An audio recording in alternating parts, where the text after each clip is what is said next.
வணக்கம். எட்டி டாக்ஸ்ல என்ன பார்க்க போறோம்னு கேட்டீங்கன்னா, ஸ்டாலின் ரஜினிகாந்த் சந்திப்பு, அமித்ஷா என்ன சொல்லி அனுப்பினார், அதிமுக திமுக கூட்டணி எந்த நிலையில் இருக்கிறது, அமித்ஷா போட்ட திட்டம் சக்சஸ் ஆகுமா, இந்த விஷயங்களை தான் நம்ம விரிவா பார்க்க போறோங்க.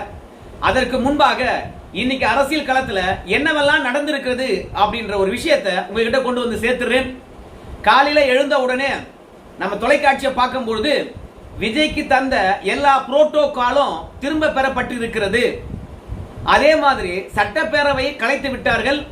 ஸ்டாலின் அவருடைய ராஜினாமாவை ஆளுநர் ஏற்றுக்கொண்டார். அதனால மு.க. ஸ்டாலினை பொறுத்த வரைக்கும் இனி முதலமைச்சரும் கிடையாது, பழைய சட்டப்பேரவை உறுப்பினர்களும் சட்டப்பேரவை உறுப்பினர் கிடையாது. ஏன்னா சட்டப்பேரவையே கலைச்சாச்சு. ஆனாலும் விஜய் இடத்துல இருக்கின்ற அந்த கான்வாயெல்லாம் திரும்ப பெற்று விட்டார்கள். அதற்கு பதிலாக ஸ்டாலினுக்கு வந்து பாத்தீங்கன்னா முதலமைச்சருக்கு தருகின்ற பாதுகாப்பும் அந்த கான்வாயும் காலையில கொடுத்திருக்காங்க. இது ஏன் என்ற மர்மம் இன்னும் கூட நீடித்துக் கொண்டிருக்கு. அவர் தான் காப்பந்து அரசு நடத்திக்கிட்டு இருக்காரு. காப்பந்து முதலமைச்சராக இருக்கின்றார். அடுத்த ஆள் பதவி ஏற்கின்ற வரைக்கும் அவர் தாங்க முதலமைச்சர் அப்படின்னு சொல்றாங்க கேட்டா. ஆனால் சட்டப்பேரவையே கலைத்து விட்ட பிறகு, முதலமைச்சர் ஸ்டாலினுடைய ராஜினாமாவை ஏற்றுக்கொண்ட பிறகு அவர் எப்படி முதலமைச்சராக இருக்க முடியும்? காப்பந்து முதலமைச்சராக கூட இப்போ ஆளுநர் ஆட்சி தானே நடக்குது. ஆனா அப்படி இருந்தாலும் அதிக பெரும்பான்மை பெற்றிருக்கக்கூடிய விஜய்க்கு முதலமைச்சர் கான்வாயும் பாதுகாப்பு விஷயங்களும் கொடுக்கிறத விட்டுட்டு மீண்டும் ஸ்டாலினுக்கு கொடுத்திருக்காங்களே, ஏன் அப்படின்ற கேள்வி எழுகிறது. இரண்டாவது, இன்னைக்கு ஆளுநரை போய் மீண்டும் நம்ம விஜய் அவர்கள் சந்தித்தார். விஜய் இடத்துல மேஜிக் நம்பர் ஆயிருக்கக்கூடிய 118 இருக்குதா அப்படின்னா வா, பதவி பிரமாணம் செய்து வைக்கின்றேன். ஒருவேளை மேஜிக் நம்பர் இல்லை என்றால் என்னாண்ட மீண்டும் வராத. ஒருவேளை மேஜிக் நம்பர் 118 இல்லை என்றால் நான் பதவி பிரமாணம் செஞ்சு வச்சேன்னு வச்சுங்களேன், மீண்டும் சட்டப்பேரவைக்குள்ள பெரும்பான்மை இல்லாம ஆட்சி கலைந்து போய்விட்டால் மாநிலத்தில் மீண்டும் குழப்பமான சூழ்நிலை ஏற்படும். அதுக்கு நான் காரணமா அமையக்கூடாது. அப்புறம் ஆளுநர் என்ன முடிவெடுக்கணும் என்ற விஷயத்தை நீங்களே பேசி தீப்பீங்க டிவியில உட்காந்துக்கிட்டு. அதனால 118 என்ற மேஜிக் நம்பர் இருந்தா வா அப்படின்னு சொல்லி அனுப்பிட்டாரு. உங்க எல்லாருக்கும் தெரியும், 6ஆம் தேதியே போய் சந்தித்தாரு நம்முடைய விஜய். அன்னைக்கும் அந்த மேஜிக் நம்பர் தான் கேட்டாரு. அன்று இரவே தவேகாவினுடைய சட்ட ஆலோசனை குழுவானது ஆளுநரை சந்தித்தாங்க. அப்போதும் ஆளுநர் சொல்லிட்டாரு, நீங்க உச்ச நீதிமன்றத்துக்காவது போங்க, இல்ல அதை விட உயர்ந்த நீதிமன்றம் ஏதாவது இருந்தாலும் போங்க, ஆனால் எனக்கு தேவை மேஜிக் நம்பர் அப்படின்னு சொல்லிட்டார். அதனால விஜயை பொறுத்த வரைக்கும் இந்த வீடியோ எடுக்கிற வரைக்கும் மேஜிக் நம்பரை எட்டி பிடிக்க முடியவில்லை, ஆட்சி கட்டலுக்கு ஏற முடியல. அதுக்கு காரணம் ரஜினிகாந்த் இடத்துல அமித்ஷா சொன்ன வார்த்தைகள் தான். திடீர்னு விஜய் அவர்கள் ஆளுநரை சந்திக்கின்ற அதே நாள்ல ரஜினிகாந்த் அவர்கள் மு.க. ஸ்டாலின் அவர்களை சந்திக்கின்றார். எத்தனையோ தேர்தல் நடந்திருக்குது. எல்லா தேர்தலையும் திமுக ஒன்றும் வெற்றி பெற்று விடவில்லை. பல தேர்தலில் திமுக தோல்வி அடைந்திருக்குது. எதிர்கட்சி அந்தஸ்து கூட பெறவே இல்லை. ஸ்டாலினே கூட தோத்திருக்கிறார். அப்போதெல்லாம் ரஜினிகாந்த் போய் ஸ்டாலினுக்கு ஆறுதல் சொல்லல. வளமா நலமா இருக்கின்ற நாள்ல மட்டும் கிடையாது, கஷ்டத்திலையும் நான் கூட தான் இருப்பேன் அப்படின்னு இந்த தேர்தலில் மட்டும் ஏன் போய் சொல்லணும்? அமித்ஷா சொல்லி அனுப்பினாரு, ஏப்பா ஸ்டாலினை போய் சந்திச்சிருப்பா. விஜய் பாத்தீங்கன்னா காங்கிரஸ் ஒட்டிக்கிட்டான். விஜய் தேர மாட்டான். அதனால அதிமுக திமுக கூட்டணியை உருவாக்கணும், சொல்லு, போன் போட்டு கூட நான் பேசுறேன் அப்படின்னு ரஜினிகாந்த் கிட்ட சொன்னாங்க. அதனால தான் ரஜினிகாந்த் வந்தாரு. ஸ்டாலின் இடத்துல 1 மணி நேரம் பேசினாரு. அமித்ஷாவும் போன் போட்டு கொடுத்தாங்களாம். அதுக்கு ஸ்டாலினை பொறுத்த வரைக்கும் இது சாத்தியமே இல்லை அப்படின்னு சொன்னாராம். சாத்தியம் இல்லாததை சாத்தியப்படுத்துங்க, அவ்வளவுதான், சிம்பிள். எப்போதும் சரி, ஓப்பனிங் பேட்ஸ்மேன் 2 பேர் நல்லா விளையாடிக்கிட்டே இருக்காங்கன்னு வச்சுங்களேன், திடீர்னு ஒருத்தன் அவுட் ஆயிட்டானா அடுத்தவனும் அவுட் ஆயிடுவான். அதனால இன்னைக்கு அதிமுக பலவீனமா இருக்குது அப்படின்றதுக்காக நீங்க காப்பாத்தாத விட்டீங்கன்னா நாளைக்கு நீங்களும் அவுட் ஆயிடுவீங்க. உங்களை வீழ்த்தத்துக்கு இன்னொருத்தன் வருவான், பாத்துக்க. அதனால அதிமுக திமுக கூட்டணி உருவாக வேண்டும். எடப்பாடி பழனிசாமி முதலமைச்சர் ஆக வேண்டும். இல்லனா என்ன சிக்கல் வரும் என்பதை பற்றி நீங்க யோசிச்சுங்க. நம்ம ரஜினிகாந்த் அவர்கள் ஸ்டாலின் அவர்களை சந்தித்ததுல மகிழ்ச்சி தான். ஆனா அமித்ஷா மெசேஜை கொண்டு திமுகவுக்கு சங்கடத்தை உருவாக்கிட்டு போயிருப்பார் அப்படின்னு யாரும் எதிர்பார்க்கவே இல்லை. அதற்கு பிறகுதான் பல சமூக வலைதளங்களிலும் ஊடகத்திலும் ரஜினி சந்தித்து விட்டு போனதும் அமித்ஷா அவர்கள் அங்கிருந்து போன் பண்ணி பேசின விஷயமும் வெளியாச்சு. திமுக இருக்கின்ற சிக்கல் ஊரே அறியும், நம்ம சொல்லவே தேவையில்லை. ஏன்னா 13 அமைச்சர்கள் மீது வழக்கு இருக்குது. அதுல 10 அமைச்சர்கள் மீது குறைந்தபட்சம் இடி விசாரணை இருக்கிறது. அது மட்டும் கிடையாது, மிக மிக முக்கியமான ஒரு ஆள் செந்தில் பாலாஜி. அவர் வழக்கு சிபிஐக்கு மாறி இருக்கிறது. செந்தில் பாலாஜி விசாரிக்கிறதுக்கு சிபிஐ வந்தா இப்ப ஸ்டாலினாலும் தடுக்க முடியாது.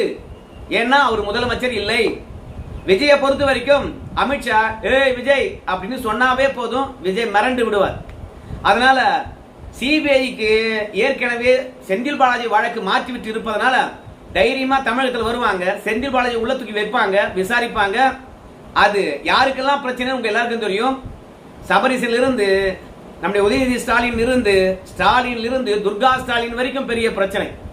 அதனால நம்ம விஜயே பாத்தீங்கன்னா இந்த கரூர் சம்பவம் மற்றும் இன்கம் டாக்ஸ்ல வரி ஏய்ப்பு இந்த 2 விஷயத்துக்கே அமித்ஷா மிரட்டுவதாக நம்முடைய தொல் திருமாவளவன் அவர்கள் குறிப்பிடுகின்றார். இந்த 2 வழக்கினால தான் விஜய் அவர்கள் அமித்ஷாவை கண்டு பயப்படுகின்றார் அப்படிங்கிறாங்க. இந்த 2 வழக்கும் சாதாரண வழக்கு தான். கரூர் வழக்குல நம்முடைய விஜயை பொறுத்த வரைக்கும் ஒரு சாட்சி தான். அதே மாதிரி ஐடி வழக்கு அது ஃபைன் போடுவாங்களா காண்டி ஒருபோதும் தூக்கு தண்டனை கொடுக்க போறது கிடையாது, கைது பண்ணி உள்ள போட போறது கிடையாது. ஆனா இந்த மாதிரியான சாதாரண வழக்கே பாத்தீங்கன்னா விஜய்க்கு பிரச்சனை தரும் என்றால் செந்தில் பாலாஜி சிபிஐ நேரு இடி வழக்கு பாத்துக்குங்க. இந்த மாதிரி இருக்கின்ற தருணத்துல ஸ்டாலின் அவர்கள் அமித்ஷா கிட்ட எப்படி பேசியிருப்பார்? ஆனால் உண்மை நிலையை உணர்ந்து கொள்ளாத ஸ்டாலினை பொறுத்த வரைக்கும் நாங்க பேசிட்டு சொல்றோம் அப்படின்னு ரஜினிகாந்த் கிட்ட சொல்லி வச்சிருக்காங்க. ரஜினியை பொறுத்த வரைக்கும் அனுபவசாலி அல்லவா, அதனால எப்படி விளக்க முடியுமோ அப்படி அழகா அமித்ஷாவுடைய குரலை விளக்கிட்டு போயிருக்கிறாரு. இத உதயநிதி ஸ்டாலின் கூட இருந்து கேட்டாரு. அதனாலதான் தொடர்ந்து 2 நாளா அதிமுக திமுக கூட்டணி உருவாகணும், அத நமக்கு தான் பெனிஃபிட் அப்படின்ற விஷயத்தை எடுத்து சொல்லி இருக்கின்றார்கள். ஆனா ஸ்டாலினை பொறுத்த வரைக்கும் அதிமுக திமுக கூட்டணி உருவானா நம்ம தொண்டர்கள் எப்படி ஏற்றுக்கொள்வாங்க? நிர்வாகிகளை பொறுத்த வரைக்கும் சமாதானப்படுத்தலாம், ஏன்னா நமக்கு இருக்கக்கூடிய சிக்கல் என்னன்னு தெரியும். அதனால தொண்டர்கள் எப்படி ஏற்றுக்கொள்வார்கள்? 2வது எடப்பாடி பழனிசாமி எப்படி நம்புறது அப்படின்ற விஷயமும் ஸ்டாலினுக்கு பாத்தீங்கன்னா இடிக்கிறது. அதனாலதான் போய் எடப்பாடி பழனிசாமி முதலமைச்சர் ஆக்குறதா அப்படின்னு யோசிக்கிறாங்க. எடப்பாடி பழனிசாமியை பொறுத்த வரைக்கும் நேரடியாக ஆதரவு கொடுத்தீங்கன்னா உதயநிதி ஸ்டாலின் அவர்கள் துணை முதலமைச்சர், நான் முதலமைச்சர். நீங்க வெளியிலிருந்து ஆதரவு கொடுத்தாலும் ஒன்றும் பிரச்சனை இல்லை, பிஜேபியை ஒதுக்கி வச்சிருவோம், நம்ம 2 பேரும் ஆட்சி அமைப்போம். நீங்க என்ன சொல்றீங்களோ அதை நான் நடைமுறைப்படுத்துறேன். என்ன பல வழக்கில் இருந்து நீங்க வெளியே வரலாம், சிபிஐ ஆனது செந்தில் பாலாஜி விசாரிக்காது, என்ன சொல்றீங்க அப்படின்னு சொல்லிவிட்டு எடப்பாடி பழனிசாமியும் ஸ்டாலின் இடத்துல போன்ல பேசியிருப்பதாக தெரிகிறது. அதனால தான் எடப்பாடி பழனிசாமியை பொறுத்த வரைக்கும் அவருடைய சட்டமன்ற உறுப்பினர்களை எல்லாரையும் கொண்டு போய் பாண்டிச்சேரியில் வச்சிருக்கின்றார். ஸோ ரஜினிகாந்த் வந்தது அந்த திட்டம் தோல்வி இல்லை. எப்படி தோல்வி இல்லைன்னு சொல்ற அப்படின்னு சொல்லிட்டு கேட்பீங்க. இன்னைக்கு விஜயை பொறுத்த வரைக்கும் 118 எம்எல்ஏக்கள் இருந்தால் தான் ஆட்சி அமைக்க முடியும். இது ரொம்ப நாள் காலம் தள்ள முடியுமா அப்படின்னு கேட்டீங்கன்னா ரொம்ப நாள் காலம் தள்ள முடியாது. உச்ச நீதிமன்றத்துக்காவது போவாங்க விஜய் தரப்பு. ஆனா அதற்கு முன்பாகவே விஜயை கூப்பிட்டு பதவி பிரமாணம் செய்து வச்சிருவாங்க. ஆனால் இப்ப பதவி பிரமாணம் செய்து வைக்கலாம், ஆனா இப்போது பதவி பிரமாணம் செய்து வைக்கல. அதுக்கு காரணம் அதிமுக திமுக 2 பேரும் மறைமுகமாக பேச்சுவார்த்தை நடத்தி கொண்டிருக்கின்றார்கள்.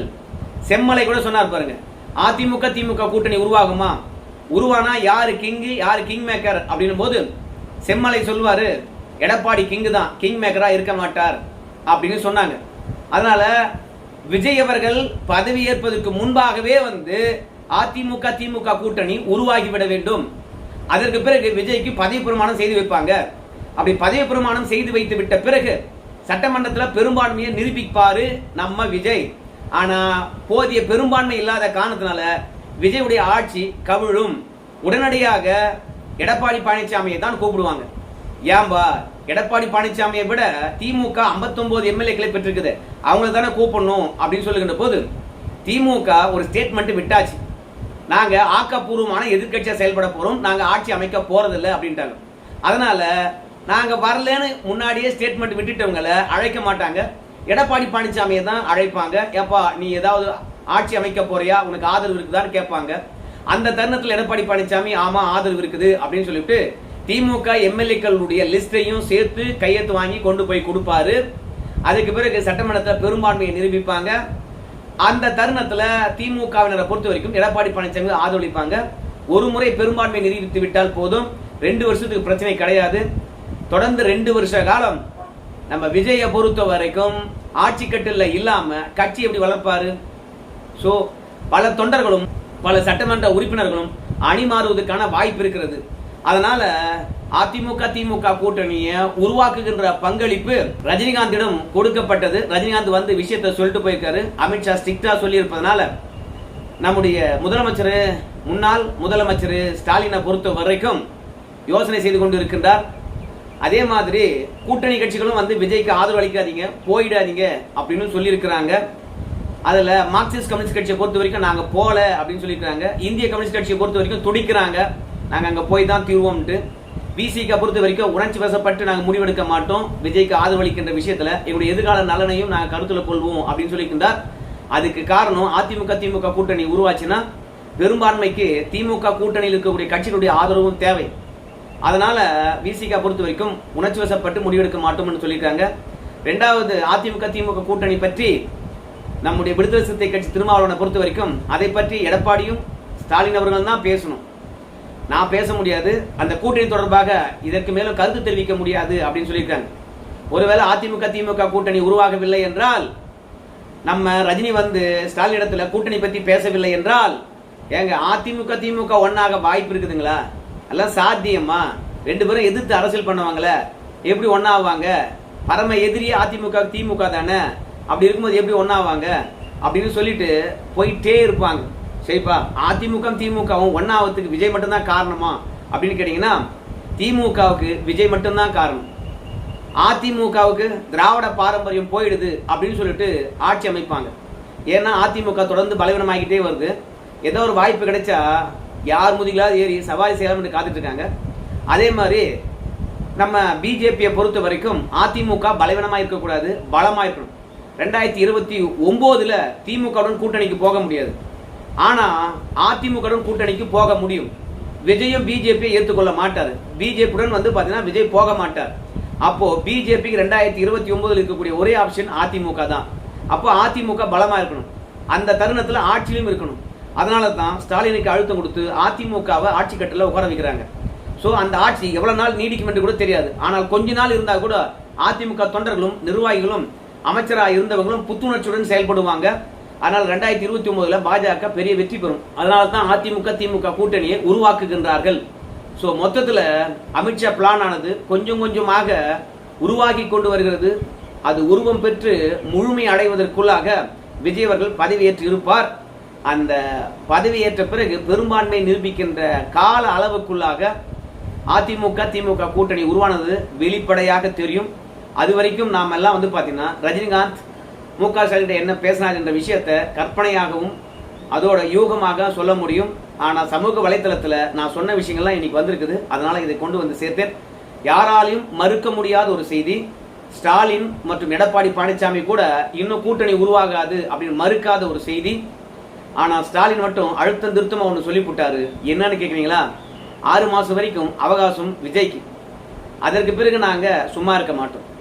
அது மட்டும் இல்ல, இன்னொரு தேர்தலை நாங்க விரும்பவில்லை அப்படின்னு சொல்லிட்டாங்க. இதுல இருந்து நாம தெரிந்து கொள்ள வேண்டிய செய்தி என்னன்னு கேட்டீங்கன்னா, விஜய் ஆட்சி கவுந்து போச்சுன்னா இன்னொரு முறை தேர்தல் வைங்க, யாருக்கு பெரும்பான்மை இல்லை அப்படின்னு விட்டுருமா? கிடையாது. எடப்பாடியுடன் சேர்ந்துக்கிட்டு நாங்க ஆட்சி அமைப்போம் என்பதைத்தான் சொல்றாரு. இன்னொரு தேர்தலை நாங்க விரும்பவில்லை என்று அழுத்தம் திருத்தமா சொல்றாரு. சோ மொத்தத்துல அதிமுக திமுக கூட்டணியை பொறுத்த வரைக்கும் அதுக்கான வாய்ப்பில்லை என்று யாருமே வந்து சொல்லவே இல்லை. அதே மாதிரி அதிகாரப்பூர்வமாக அதிமுக திமுக பக்கத்துல இருந்து மறுக்கவும் இல்லை. ஆனா அவங்க சொல்றது என்னன்னு கேட்டீங்கன்னா, சட்டப்பூர்வமாக ஜனநாயக பூர்வமாக விஜய் அவர்கள் ஆட்சி அமைப்பதற்கு அனுமதி அளிக்க வேண்டும் என்று சொல்றாங்க. ஏன்னு கேட்டீங்கன்னா, விஜயை பொறுத்த வரைக்கும் ஆட்சி அமைத்து விடுவார், பெரும்பான்மை நிரூபிக்க முடியாம கவுந்துடும். அப்படி கவுந்தா வேகமாக அதிமுக மற்றும் திமுக கூட்டணி உருவாகி ஆட்சி கட்டில ஏறும். அதனால உடைய விஜய் பதவி ஏற்கட்டும் அப்படின்னு ஆளுநர் கிட்ட வந்து கேட்டிருக்கிறாரு நம்ம ஸ்டாலின். தவேகா விஜய முதலமைச்சரா பார்ப்பதற்கு ஸ்டாலின் ஆசைப்படல. ஆனாலும் விஜய் பதவி ஏற்பதற்கு நான் தடையா இருக்க மாட்டேன்னு சொல்றதுக்கு என்ன காரணம் கேட்டீங்கன்னா, அவன் பெரும்பான்மை திரட்டுறதுக்குள்ளாகவே அவன் பதவி ஏற்று தோத்து போட்டையா, பெரும்பான்மை நிரூபிக்க முடியாத அளவுக்கு சீக்கிரமா பதவி ஏற்பதற்கு அனுமதி கூடியா அப்படின்னு ஆளுநர்கிட்ட கேட்கிற மாதிரி தெரியுது. பொறுத்திருந்து பார்ப்போம். ரஜினிகாந்த் ஸ்டாலின் சந்திப்பு சக்சஸ் ஆகுதா இல்லையா என்று சொல்லிட்டு நன்றிங்க.